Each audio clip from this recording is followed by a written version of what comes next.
LGBTQ plus activist facing death penalty in Iran walks free after her sentence is overturned. Olam Chubdar was freed after activist paid for bail. Olam Chubdar, one of two women sentenced to death on charges of promoting homosexuality, has been released from custody in Iran. Interesting. This is a very, Iran is very, very, very, very traditional with their gender roles and traditional with their view of sexuality and stuff like that. And the point that she was sentenced to death on charges of promoting homosexuality, that's a little absurd for the world that we live in today. So let's dive into this. The LGBTQ plus activist was released on Monday, the 13th of March, after her bail of 1 billion rial, approximately 19,500, pounds, was paid. She was arrested in 2021 alongside Sarah Siddiqui Hamadani? I'm sorry. I'm very bad, and my job being wired shut does not make that any easier for me. Siddiqui Hamadani. That's what I'm going to say. Okay. On charges of corruption on Earth for promoting homosexuality and depravity. They were also charged with promoting Christianity and of communicating with the media opposing the Islamic Republic. It was reported by Amnesty International in January that Iran had overturned the death sentence for both women. While Chubdar has now been released, Siddiqui Hamadani remains in prison because her bail has not been paid. A spokesperson for the Iranian Lesbian and Transgender Network told Pink News that the sentence was dropped after tireless efforts by the community in campaigning for their release. The LGBTQ plus activists were sentenced to death following their conviction in September 2022, prompting international outrage. Well, of course. You were sentenced to death for promoting homosexuality. What is that? A group of UN experts urged Iran to immediately halt the executions, while in the UK, Labour MP Nadia Whittome called on the Foreign Office to intervene in the case. The death sentences for these two women are a horrific violation of human rights that must be condemned in the strongest terms, she told Pink News in October. They are also a reminder that there are still too many places where simply being LGBTQ+ can cost you your life. We must stand in solidarity with those fighting for change.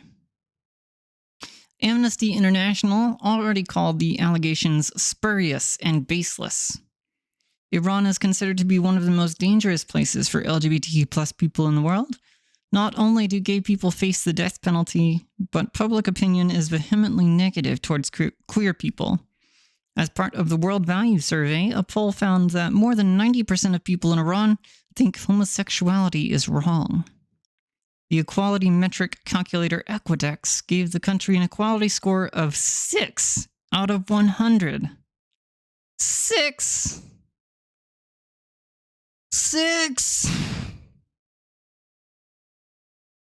That's not very good. That's not very good at all. This was a very short news story, but I want to take a moment to recognize someone in our community that recently lost their life regarding something in the same vein.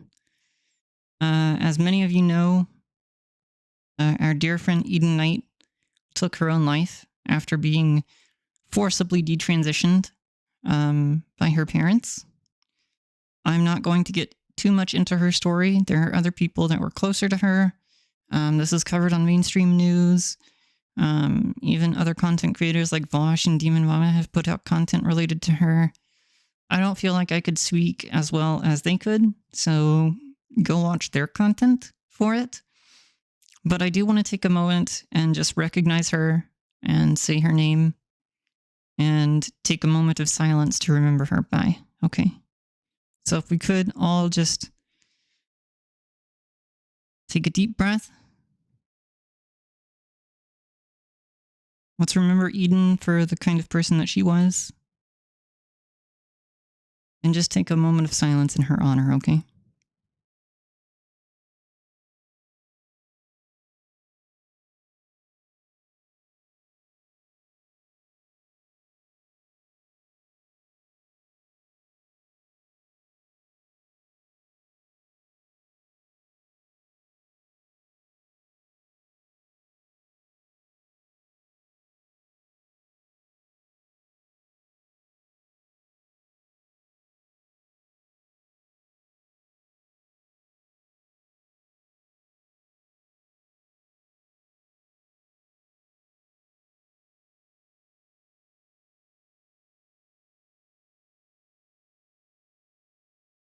Okay.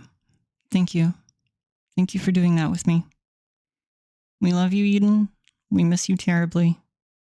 We hope that you're in a better place now, and we'll continue fighting.